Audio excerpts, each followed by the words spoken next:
Bonjour mes amis. Alors il y a un gros scandale en France aujourd'hui parce que Zemmour a dit une sorte de la palissade. Il a dit qu'il fallait renvoyer les migrants mineurs isolés chez leurs parents, chez eux. Et donc ça, c'est vrai que ça n'a pas plu au niveau de l'establishment. Hein. Sur CNews, les... il y a des faux culs. J'ai bien aimé cette attitude faux cul des journalistes. On se dissocie de ses propos et tout. Honnêtement, moi, vous savez, pendant quelques jours, j'étais un petit peu déconnecté. J'avais des petits problèmes personnels à régler, n'est-ce pas? Et en fait, pendant ce temps-là, je suis revenu et j'ai vu les intonations des messages qui condamnaient Zemmour. Et honnêtement, je vous cache pas que j'ai cru qu'il a dit des choses qui rappellent les heures sombres. Hein, j'ai pensé vraiment au pire, pire, brille. Alors, le pire de ce que tu peux penser. Voilà, je vais pas te le dire, mais imagine-toi le pire qu'il peut se dire. Voilà, j'ai pensé qu'il avait dit ça. Et puis après, bon, il faut renvoyer les migrants. Enfin, je vais vous dire un truc. Vous savez, cette histoire de renvoyer les migrants chez eux n'a strictement aucun sens. Réellement. Et ça montre que la France, par rapport à l'immigration, par rapport à la géostratégie dans le monde, ce qui est en train de se passer, ça prouve que la France est un mauvais joueur. Regardez ce que vous avez pris sur la gueule depuis 30 ans. Est-ce que vous pensez que vous êtes bon? Sincèrement, est-ce que vous pensez que dans cette partie-là, est-ce que vous pensez que vous détenez de bonnes cartes? Non, non. Je vais vous dire un truc. L'histoire d'envoyer les migrants n'a strictement aucun sens. Pourquoi? Parce que les migrants viennent d'où? Alors ils viennent de beaucoup de pays dans le monde. Vous savez, le monde étant ce qu'il est aujourd'hui, il y a énormément aujourd'hui de pays ou de régions complètement dévastées. La seule chose qu'ils produisent à peu près, c'est de la démographie. Voilà. Parce que c'est facile, ça a un côté ludique aussi, donc voilà. Alors, des gens vont partir d'Afghanistan, du Pakistan, du Laos, de tous les pays africains, vous pouvez imaginer, de camps de réfugiés, il y en a plein à travers le monde, et ainsi de suite. Ils vont aller dans des plateformes de mixage. Donc ils vont tous aller se mélanger dans une plateforme de mixage. Et je ne parle pas de Marseille. Ils vont aller par exemple en Libye, tout ce flux humain va se mélanger, et donc après il y a toute une industrie de passage donc qui fournit donc le service de traversée. Alors le premier mile, si vous voulez, le premier kilomètre symbolique est fait par des passeurs qui sont en Libye, et puis le reste est pris en charge par des ONG, comme on dit, associations Soros, qui après vont prendre le relais sur les passeurs et ramener donc ces gens jusqu'en France par exemple, en Italie ou autre. Alors j'aimerais vous dire un truc, c'est que quand vous regardez une barque où il y a 50 personnes, vous avez probablement 45 nationalités. Et ces gens ne viennent pas avec des passeports et des papiers et tout ça. Vous voyez ce que je veux dire? Tu sais pas d'où ils viennent. C'est un casse-tête juridique si tu veux les renvoyer chez eux. Tu les renvoies où? Tu les renvoies comment? Je veux dire, t'as tes 50 gars là, et chacun raconte qu'il vient d'un pays différent. Chacun te donne le nom qu'il veut, la date de naissance qu'il veut. Et puis, bien sûr, ils oublient, puis ils changent les détails plus tard et tout ça. Donc, tu vas faire comment pour les renvoyer? Je veux dire, ils sont à toi. Réellement, juridiquement. Même si, imagine que tu es la personne la plus contre l'immigration qui existe, qui soit. Et puis qu'on te donne justement la fonction de gérer ça. Tu fais quoi? Tu as les mains liées derrière le dos. On vit dans des pays de droit. Regarde par exemple Trump, pour citer l'homme le plus puissant au monde, comme on dit, président des États-Unis. Il n'arrive pas à faire en sorte que le département de la justice mette en examen un certain nombre de personnes, un certain nombre d'ennemis politiques qui ont utilisé la trahison, qui ont utilisé des procédés purement criminels contre lui. Il n'arrive pas à faire ça. Ok? Il n'y a personne qui est l'alpha et l'oméga. Tu es un rouage quelque part, et puis tu es soumis à des conditions, à des circonstances légales auxquelles tu es obligé de te soumettre. C'est tout. Alors tu fais comment pour les renvoyer chez eux? Tu ne sais pas d'où ils viennent. Tu vois ce que je veux dire? Tu peux pas prendre un type et le mettre dans un avion pour le Maroc. Dire, ah, t'es marocain. Non, tu peux pas. Il faut que les autorités marocaines le reconnaissent. Il faut que tu saches qu'il est marocain, il faut que tu connaisses son nom, sa date de naissance, son lieu de naissance, et à ce moment-là, que tu aies un papier, je sais pas, que tu aies un extrait de naissance, un passeport, une carte d'identité, quelque chose que tu peux opposer à l'ambassade du Maroc ou d'Algérie ou du Laos ou du Sri Lanka, et à ce moment-là, oui, ils sont prêts à rentrer en matière avec toi. Mais tu ne peux pas leur ramener un bus. Je veux dire, toi, tu as une frontière complètement ouverte sur les 4 vents, Tu as un territoire que tu appelles la France sur lequel tu revendiques une certaine souveraineté, mais en fait, tu n'es même pas capable de le protéger. Donc les gens rentrent chez toi comme dans un moulin. Ceux qui ont envie de montrer un visa ou autre, eh ben, ils passent par l'aéroport, ils montrent leur passeport et tout ça. Et les autres, bon, mais c'est facultatif. Ceux qui veulent peuvent rentrer directement par des barques et puis arriver. Et puis là, donc tu arrives chez les autorités d'un pays quelconque et tu leur dis, celui-là est à vous. Je vais dire, débrouille-toi, quoi. Garde-le, il est à toi. Voilà le problème. Du moment que une des premières manières de gérer ce problème, c'est les frontières. Du moment que les frontières ne sont pas protégées, tu vas devenir la destination privilégiée de l'excédent démographique à travers le monde. Et Dieu sait qu'il y en a beaucoup, il y en aura encore. Ok, donc voilà, ça c'est le premier point. Deuxième point, c'est l'attrait. C'est l'attrait. Alors, on vit dans une époque de mobilité. Je parle à des gens, il y a des gens qui vont aller, je ne sais pas moi, il y a des gens qui vont aller travailler aux Émirats, parce que ça paye très cher, ça paye bien. C'est des cadres, ils ont des métiers compliqués, ils ont une expérience pointue quelque part, ils sont très bien payés pour ça. Okay. T'as d'autres, le gars est technicien, il aime bien travailler, il aime l'informatique, il est très fort là-dedans, il aime bien travailler dans les startups les plus innovantes, il est attiré naturellement, il va à Fremont en Californie, tout ça, parce qu'il est attiré par la Silicon Valley, il est attiré par les idées qu'il y a là-bas, par le lifestyle, et il va là-bas. C'est quelque chose, il y a un attrait, chaque profil, chaque humain aujourd'hui, dans un monde globalisé si vous voulez, va être attiré par un pays différent, c'est normal. Alors, c'est quoi l'attrait de la France aujourd'hui? Tu crois qu'un type qui a fait fortune a envie de migrer en France? Il a envie d'aller payer une taxation confiscatoire qui lui prenne tout? Tu crois vraiment c'est ça? Tu crois qu'un gars qui a aujourd'hui des enfants, qui a envie de les faire scolariser dans une école sûre et dans des quartiers où on risque pas de les planter pour un regard ou autre, tu crois qu'il viendrait en France? D'accord? Non, pas du tout. La France aujourd'hui, pas aujourd'hui d'ailleurs. Moi, je ne vous cache pas, j'ai travaillé dans une agence de voyage quand j'étais étudiant. Je ne connaissais pas très bien votre pays. J'étais lycéen et je faisais un stage dans une agence de voyage en Algérie. L'agence de voyage, c'est comme en Algérie, c'est comme lorsqu'on dit par exemple agence d'import-export. En fait, ça n'existe pas. On en a, c'est écrit agence d'import-export, mais en réalité, elle fait que l'import. On fait que l'importation, on n'exporte quasiment rien. Donc c'est une agence d'import.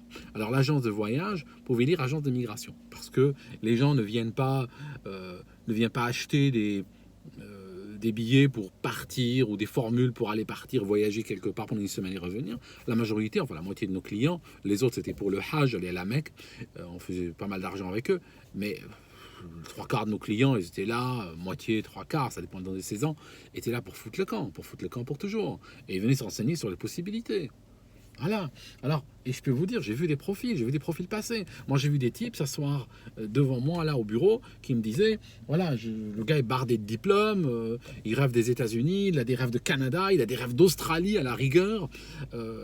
Mais quand j'avais un type qui disait, voilà, on n'arrive pas, j'ai 5 enfants, j'ai 2 femmes, c'est la galère et tout ça, je veux dire, il était attiré par la France, forcément, parce qu'il y a un accès très facile, très libéral aux services sociaux. D'ailleurs, hier, ils ont même découvert que le ministre, je crois que c'était le ministre de l'Intérieur, des Comores, était au RSA et touchait la CMU et tout ça. Un ministre d'un pays étranger, il est au RSA, il touche le RSA en France pour faire son shopping, et puis il a la CMU pour se faire soigner. Voilà. Tu as un pays qu'on appelle la France, je ne sais pas combien de cotisants il a, 60 millions, n'est-ce pas? 60, peut-être 50, je ne sais pas. Il y a quand même 8 milliards d'ayants droit. C'est intenable, mathématiquement intenable. Donc, le problème de la France, c'est qu'il y a cet attrait. Il y a cet attrait, parce que beaucoup de monde aujourd'hui, dans une grande partie de l'humanité, n'ont pas ne vivent plus, sont sortis de cette culture de « il fait quoi ton papa ?» Ils sont dans la culture, mon papa fait rien du tout. Et mon grand-papa ne faisait rien du tout non plus. Ça signifie qu'il y a des pays avec des économies complètement dévastées, où les gens vivent de l'État. L'État leur distribue de l'argent, distribue des chaussures, distribue de la nourriture, soit directement, comme je suis en train de le décrire, soit c'est par des soit c'est par des subventions. Tout est subventionné, tout est vendu. L'État achète à l'étranger et puis vend sur le marché à un prix dérisoire. Donc ils vendent à perte. Donc ils ont cette habitude-là. Ils sont dans cette démarche, dans cette logique. Alors, comme le gars qui est, je ne sais pas moi, qui est programmeur par exemple, ou qui est médecin ou autre, veut migrer vers le pays qui valorise le mieux ses capacités, qui valorise le mieux son CV, autant le gars, dont le CV est vide, mais qui vit au crochet de son État, eh ben, il a envie d'aller vivre au crochet d'un État qui paye mieux. C'est la moindre des choses. C'est la moindre démarche, mettez-vous à sa place. Les gens, et ça, je suis très éloigné de cette posture des fois de l'extrême droite. C'est une posture extrêmement détestable qui consiste à dire ils viennent nous envahir. Mais non, ils ne viennent pas t'envahir du tout. Tu te sens envahi, c'est normal. Tu as une impression d'envahissement, hein, pour citer tes autorités, mais ils ne viennent pas t'envahir, les gars. Les gars viennent envahir personne. Ils viennent tout simplement chercher une vie meilleure. Les gens ne partent pas. Il n'y a pas un migrant qui va laisser dans son pays, qui va laisser un commerce qui tourne bien, ou une carrière extraordinaire, ou une famille, ou quelque chose, un confort, et tout abandonner et dire « Allez, je vais me mettre sur la route, je vais aller envahir les Français ». Mais non, mais pas du tout, ça ne marche pas comme ça. Tu te sens envahi, c'est clair, mais les gens ne sont pas dans cette logique-là. Ils viennent pour améliorer leur vie. Les gens se déplacent, l'humain, c'est comme ça. Moi, je ne vais pas dire à un humain, ne te déplace pas, reste là alors que tu peux le faire. Il faut comprendre. Je veux dire, vous avez des bureaux, on distribue l'argent des contribuables. C'est normal qu'ils viennent. C'est tout. Vous allez me dire, ouais, mais il y a des gens qui ne sont peut-être pas convaincus par ça. Je peux vous donner un exemple. Imaginons que je vous dise, il y a un pays dans le monde qui distribue 50 000 euros par an à n'importe quel Français qui arrive. Tu vas dans ce pays, il y a un guichet, tu t'enregistres, tu as 50 000 euros par an. Il y aurait beaucoup de Français qui iraient. Soyons sérieux une seconde. Beaucoup de Français iraient vers un pays pareil. Ils seraient envahis par les Français. C'est normal. Alors, la misère qui est distribuée, le RSA ou ce que vous percevez comme des misères, sachez que pour des milliards de gens qui vivent aujourd'hui dans la famine dans le monde,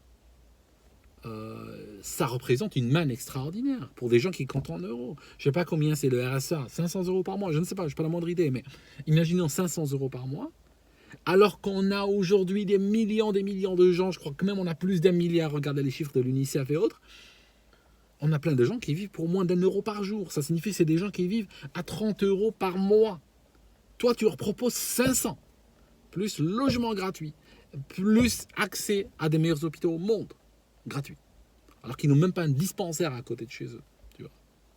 Alors qu'ils vivent dans un bidonville, ou dans une tente, ou dans un camp de réfugiés. Alors, le truc, c'est que la France a décidé par son système de prendre fait et cause pour cela. La France a déclaré que les 1 milliard ou 2 milliards de gens dans le monde qui sont dans la misère, c'est de sa responsabilité, et ils ont un droit absolu opposable à un logement en France, à une aide sociale en France, à passer les frontières françaises sans montrer de papier. Et tout un arsenal législatif a été mis en place pour ça. Alors, toi, tu te sens envahi parce qu'une fois qu'ils arrivent, tu vas tout soudainement réaliser qu'ils ne goûtent pas vraiment la culture française, ils ne vont pas s'intégrer, ils vont vivre comme chez eux et tout. Oui, mais c'est normal, ça faisait partie du business plan dès le départ. Dès le départ. J'ai l'impression de dire des évidences depuis le début de cette vidéo, mais bon, laissez-moi dire des évidences. Le truc, c'est que ils viennent pas parce qu'ils ont eu, chez eux, ils ont appris le français, puis ils ont eu un attrait pour ce que représente la France ou autre. Non. Ils sont rentrés sans condition. Ils n'ont même pas montré de papier, je te dis. Donc, ils ont été pris en charge. Et à partir de là, ils vivent comme ils vivaient chez eux. C'est tout. Mais à un moment donné, comment dire laisse-moi préciser. Je vais te dire un truc. Il y a des modes de vie sociétaux. C'est individuel à la base, mais quand on multiplie ça, ça donne une société entière. Il y a des modes de vie qui sont déficitaires. Ça signifie, tu prends le mode de vie de ces personnes, tu le traduis au niveau d'une société, ça te donne une société déficitaire. Par exemple, aujourd'hui, les sociétés tribales. Alors, les sociétés tribales, c'est vrai que c'était bien il y a 1000 ans, il y a 500 ans, et ça avait sa raison d'être. Aujourd'hui, dans un monde moderne, le tribalisme, où chacun veut un iPhone, chacun veut une voiture et tout, le tribalisme ne marche pas très bien. Donc, prenons un système tribal basé sur la religion, sur la tribu, tout ça, sur la superstition et tout. Ce mode de vie-là, est forcément déficitaire. Donc, que font les gens qui souffrent de ce déficit? Ils veulent se juxtaposer à une société qui compense ce déficit en réalité. Donc, je garde mon système de vie tribal et tout ça, qui est complètement pourri, je le sais, qui a détruit mon pays, détruit ma société, qui m'a mis sur la route. Par contre, l'avantage que j'ai, c'est que si je me mets dans une société qui est prête à travailler et compenser les manquements de mon système tribal, ah ben, je peux comme ça avoir le luxe, moi, de le continuer. Donc, mon système tribal va jamais produire de médecins, mais c'est pas grave. Cette société à laquelle je me suis juxtaposé produit des meilleurs médecins au monde et elle va me soigner. Mon système tribal, appelez-le comme vous voulez, mon système est déficitaire, il produit pas assez d'argent, j'aurais même pas de quoi poser un bol de riz par jour sur la table, mais ce système auquel je me juxtapose va combler ce manquement et va me donner de quoi me nourrir, va me loger, tout et tout et tout. Vous voyez le truc? Donc, gérer. Alors, le problème de la démographie dans le monde, c'est un problème absolument explosif. La France va fermer ses frontières un jour. Moi, je vous le garantis. Vous voyez le programme du Front National? C'est rien par rapport à où la France ira un jour. Un jour. Parce qu'un jour, ça va les toucher. Mais le problème, c'est que ce sera trop tard. Ok, c'est ça le problème. C'est que le problème est là, il est énorme et il ne fait que s'aggraver avec le temps. C'est comme si quelqu'un a un abcès dentaire, il ne veut pas aller chez le dentiste parce qu'il a peur du dentiste. Ok, c'est pas grave. Quand tu lui as prendre du paracétamol, tu iras chez le dentiste. Je le sais, moi. Je sais que tu iras chez le dentiste. Tu n'iras pas chez lui debout, tu iras peut-être chez lui à genoux. Tu vas peut-être même supplier au téléphone un dimanche soir pour qu'on te reçoive. Je sais que tu iras là. Parce que ces problèmes-là ne reviennent pas d'eux-mêmes. Ces problèmes-là ne s'améliorent pas avec le temps. Et ces problèmes-là sont énormes, immenses aujourd'hui. Ils sont à l'échelle planétaire. Donc, tôt ou tard, la France va se protéger. Mais il ne restera plus rien. Il ne restera plus rien. Je pourrais finir là, mais j'ai envie de vous dire quelque chose. Je parlais à un ami il y a quelques jours. Je lui disais que... je ne vous le cache pas, je vais être clair avec vous. Vous savez, je ne suis pas là pour me faire des amis. Il y a des choses qui doivent être dites et il faut que je vous les dise. C'est dans votre intérêt. Vous êtes mauvais. Vous êtes très mauvais. Vraiment, vraiment, vraiment. Vous êtes super mauvais. Je ne connais pas un peuple qui est plus mauvais que vous quand il s'agit de lutter contre les menaces qui sont aujourd'hui pointées sur vous. Plus vite vous l'acceptez. Je suis un ami qui vous le dit, d'accord? On est entre nous. Je suis juste un ami qui vous le dit. Donc, ça sert à rien de... comme on dit. Ça signifie vous allez monter sur vos grands chevaux et dire non, c'est pas vrai. Non, non, non. Vous êtes mauvais. Plus vite vous l'acceptez, mieux vous porterez. Vous savez, vous avez face à vous un ennemi. Prenons les immigrationnistes, prenons l'international islamiste, par exemple, qui sont pratiquement aujourd'hui les patrons chez vous, les patrons dans plein de villes, plein d'endroits. Je veux dire, ils sont pas bons, honnêtement. Est-ce qu'ils sont bons? C'est pas les panzers allemands, c'est pas des Stuka qui vous bombardent en Rasmod, c'est pas une bombe atomique, c'est pas un porte-avions, vous comprenez? Je veux dire, relativisant. En termes de force, en termes de stratégie, vous avez connu pire. Par contre, ils font la pluie et le beau temps chez vous. C'est la preuve que votre système collectif, votre réponse collective en tant que société, est une réponse qui n'est pas à la hauteur, qui n'a jamais été à la hauteur. Et le problème, c'est que je la vois perdurer. Voilà ce qui me dérange, voilà ce qui me gêne. C'est ça. Je vois que elle perdure. Alors, je peux vous donner quelques orientations. Je peux vous dire un truc que vous n'aimez pas. Je vais arrêter sur ça. Je peux vous donner un truc. Je peux vous dire un truc. Et sachez que ça ne me fait pas plaisir ce que je suis en train de dire, d'accord? C'est un constat que je vais faire avec vous. La France de 1960. Moi, j'aime bien les films des années 60, 70. J'ai une médiathèque pleine que de ça. Tous les films, je ne sais pas moi, les grands acteurs français des années 60, 50, 70, je les regarde tous. Je les ai tous. Okay, et j'aime cette période-là. Je suis très attaché à cette période. D'ailleurs, quand je suis venu en France la première fois, je pensais que... Pas la première fois quand j'étais plus conscient, parce que je suis venu quand j'étais gamin, où je ne savais même pas où j'allais. Mais je pensais que la France ressemblait à ça. C'était mon attente. Et j'ai vu que ça avait changé. Cette France-là n'existe pas. N'existe plus. Et ce n'est pas un gauchiste qui vous le dit et qui dit « oui, c'est bien fait ». Non, non. Elle n'existe plus. Donc, c'est comme si une forêt a pris feu et on a une partie de la forêt qui a brûlé. Okay, les pompiers ne vont pas pouvoir, et ce n'est pas une question de volonté ou autre, le combat de protéger la partie de la forêt qui a brûlé est un combat perdu d'avance. parce que la forêt a brûlé. Donc, cette France des années 60, je suis désolé de vous dire, elle n'existe plus. Ça ne sert à rien de la défendre ou de vouloir la protéger. C'est un combat perdu d'avance. C'est du combat. Alors, c'est pour ça que, par exemple, je comprends quand j'écoute les anciennes vidéos de Jean-Marie Le Pen qui parlait dans les années 70, par exemple. Je crois qu'il a créé le Front National en 73-74. Et le temps lui a donné raison. Le temps n'a fait que lui donner raison. Je pense que ce gars, c'était un génie politique français. C'était un génie politique français. Même plus que Charles de Gaulle. Charles de Gaulle, il est bien, mais bon, il a l'air toujours un petit peu... J'ai toujours l'impression que de Gaulle était toujours en retard d'une guerre, était toujours un petit peu à courir vers les événements. Alors que Jean-Marie Le Pen était en avance sur les événements, constamment.